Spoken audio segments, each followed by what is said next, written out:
নেপালে চলমান জেনজি আন্দোলন তীব্র আকার ধারণ করেছে। আন্দোলনে এ পর্যন্ত 14 জন নিহতের ঘটনা ঘটে। এরই জেরে রাজধানী কাঠমান্ডুর বিভিন্ন এলাকায় কারফিউ জারি করে স্থানীয় প্রশাসন।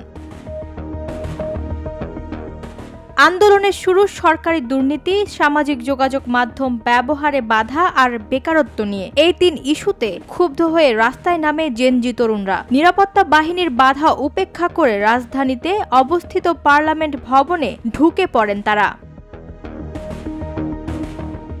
এদিকে তরুণদের প্রতিহত করতে পুলিশ ব্যবহার করেছে জলকামান, টিয়ার গ্যাস আর শেষ পর্যন্ত সরাসরি গুলি। এ ঘটনার পর কাঠমান্ডু সহ দেশ জুড়ে বিক্ষোভ ছড়িয়ে পড়ে। সড়কে নেমেছে হাজারো ছাত্র। সামাজিক যোগাযোগ মাধ্যমে ভাইরাল হচ্ছে পুলিশের হামলার ভিডিও, যা তরুণদের আরো ক্ষুব্ধ করে তুলছে।